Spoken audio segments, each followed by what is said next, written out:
Assalamualaikum warahmatullahi wabarakatuh. Tabi pun, apa kabar patriotik Teens SMPIT Baitul Janah? Salam Pancasila dan salam kewarganegaraan. Semoga teens sekalian bersama ayah dan bunda dalam keadaan sehat selalu serta dalam lindungan Allah Subhanahu wa Ta'ala. Amin amin ya rabbal alamin. Untuk patriotik teens, selamat datang di podcast kelas PPKN bersama Umi Kartika Sari S, SPD. Podcast kali ini bertujuan untuk memudahkan teens sekalian dalam pembelajaran. Karena melalui podcast ini, Umi berharap bisa menjadi salah satu alternatif belajar teens dengan gaya model belajar baru dan kece tentunya. Jadi, buat teens sekalian yang memiliki hobi mendengarkan musik, tapi tetap memiliki semangat yang tinggi untuk belajar, bisa banget nih untuk mereview atau mengulang kembali materi pembelajaran meskipun sedang beraktivitas yang lainnya, dimanapun dan kapanpun teens berada, dengan enjoy dan menyenangkan tentunya.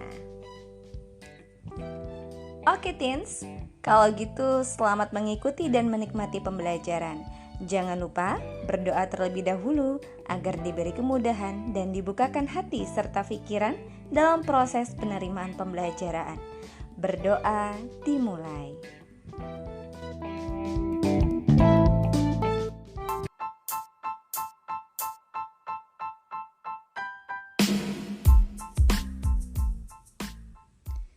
Sejarah perumusan Pancasila sebagai dasar negara diawali dengan peristiwa kedatangan Jepang di Indonesia pada tanggal 11 Januari 1942. Tentara Jepang dan Angkatan Lautnya yang kurang lebih berjumlah 20.000 orang mendarat di pantai timur wilayah Tarakan, Kalimantan Timur. Pasukan Hindia Belanda pada saat itu terpukul mundur, sehingganya kemudian pada tanggal 24 Januari 1942, Balikpapan kembali jatuh di tangan Jepang disusul beberapa wilayah lainnya. Setelah berhasil menduduki beberapa wilayah, pada tanggal 8 Maret 1942, Gubernur Jenderal Tjarda Starkenborg Stockhauer dan Panglima Tentara Hindia Belanda Terporten menemui Letnan Jenderal Imamura di Kalijati, Subang, Jawa Barat untuk berunding. Hasilnya adalah penyerahan Angkatan Perang Hindia Belanda kepada Jepang. Peralihan kekuasaan ini ditandai dengan ditandatanganinya Perjanjian Kalijati antara Jenderal Terporten dengan Letnan Jenderal Hitoshi Imamura. Patriotic Teens, perlu kita ketahui bahwa kedatangan Jepang ke Indonesia pada saat itu disambut dengan gembira rakyat Indonesia. Dikutip dari Di Bawah Matahari Terbit, kedatangan Jepang disambut baik karena Jepang dianggap telah membebaskan Indonesia dari belenggu pemerintah Hindia Belanda. Jepang berusaha menampilkan kebenciannya terhadap bangsa kulit putih dengan menyiksa tawanan Belanda di depan umum. Sebaliknya, dan Jepang membebaskan rakyat pribumi yang jadi tawanan politik Belanda selama berabad-abad lamanya. Dengan semboyan 3A, yaitu Jepang Pelindung Asia, Jepang Pemimpin Asia, dan Jepang Cahaya Asia, pemerintah pendudukan Jepang lagi-lagi berusaha mencoba menarik simpati bangsa Indonesia. Namun, berbeda dengan penjajahan Belanda di Indonesia khususnya, kemenangan Jepang di Asia tidak bertahan dengan lama. Pihak sekutu yaitu Inggris, Amerika Serikat, dan Belanda melakukan serangan balasan. Sejak tahun 1944, posisi Jepang dalam Perang Pasifik terus terdesak. Pertahanan Jepang sudah rapuh, ditandai banyaknya kota-kota di Indonesia diserbu oleh sekutu seperti Ambon, Makassar, Manado, dan Surabaya. Bahkan, beberapa pulau di sekitar Irian, yang kini kita kenal dengan Papua, telah jatuh ke tangan sekutu. Dalam bayang-bayang kekalahan yang semakin nyata, Jepang berusaha menarik simpati bangsa Indonesia kembali dengan menjanjikan kemerdekaan. Suatu hal yang amat dinantikan oleh bangsa Indonesia setelah dijajah dengan sadis selama beratus-ratus tahun lamanya. Pada tanggal 17 September 1944, Perdana Menteri Koiso dalam sidang istimewa parlemen di Jepang, lebih tepatnya di Tokyo, memperbolehkan daerah Hindia Timur atau Indonesia untuk merdeka.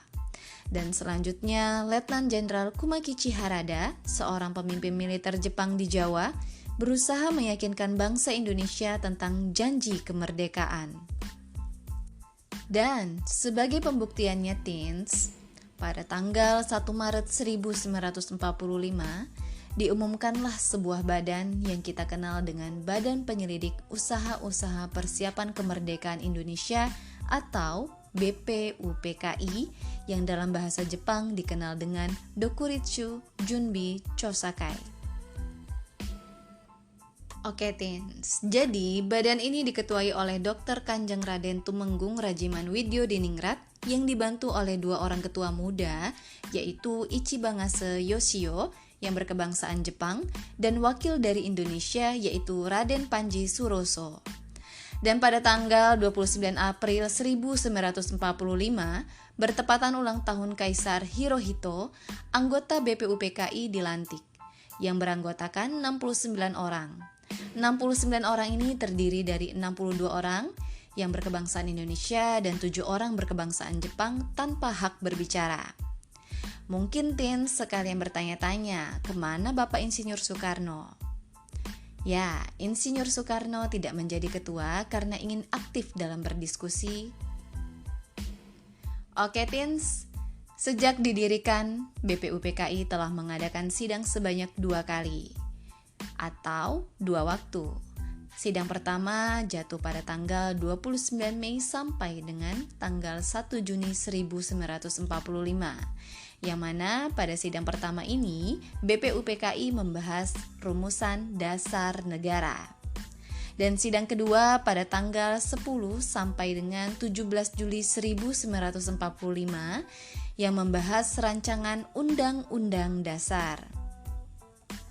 Dan pada sidang ini Bapak Muhammad Yamin, Dr. Supomo, dan Bapak Insinyur Soekarno mengajukan usulan-usulannya mengenai dasar negara. Teens sekalian tentunya sudah mengetahui rumusan dasar negara dari masing-masing tokoh ya. Ya, pada tanggal 29 dan 30 Mei 1945, Bapak Muhammad Yamin berkesempatan menyampaikan rumusan dasar negaranya secara pidato yang berjudul Asas dan Kebangsaan Indonesia.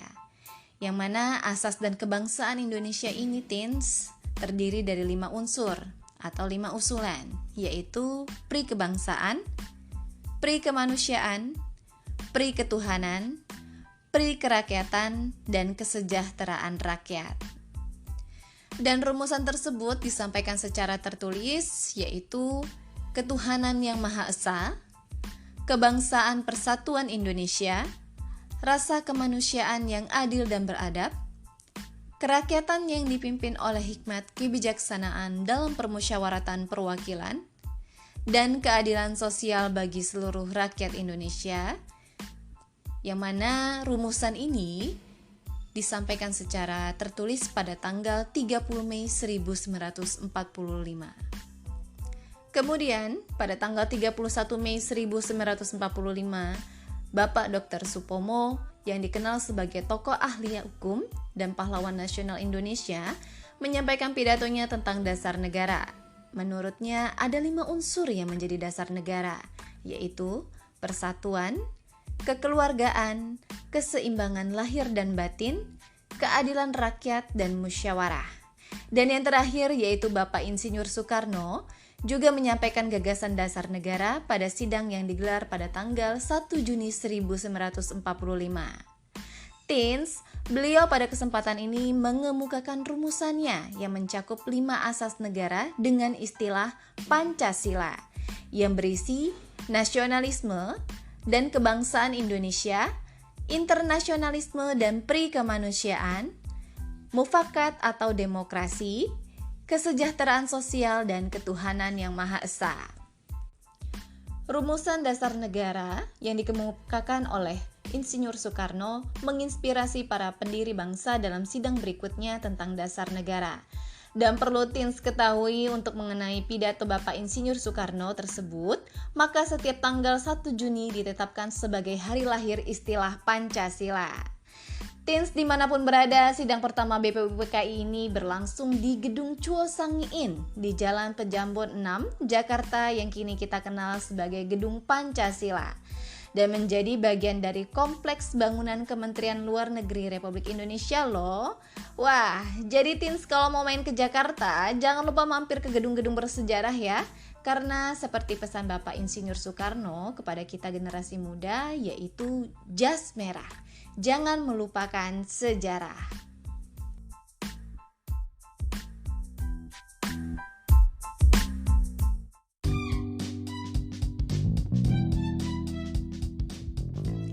Oke Patriotic Teens, demikianlah podcast part 1 tentang pembentukan BPUPKI dan usulan dasar negara oleh tokoh Pancasila. Semoga podcast kali ini dapat kita resapi bersama dan kita ambil maknanya. Jaga kesehatan selalu, terapkan gerakan 5M dalam kegiatan sehari-hari, dan tetap semangat. Sampai jumpa di part selanjutnya. Jika ada yang ditanyakan teens sekalian, dapat menghubungi nomor WhatsApp Umi Kartika di nomor 0897 6119 408. Wassalamualaikum warahmatullahi wabarakatuh. See ya. Salam Pancasila, salam kewarganegaraan, Patriotic Teens. It's me.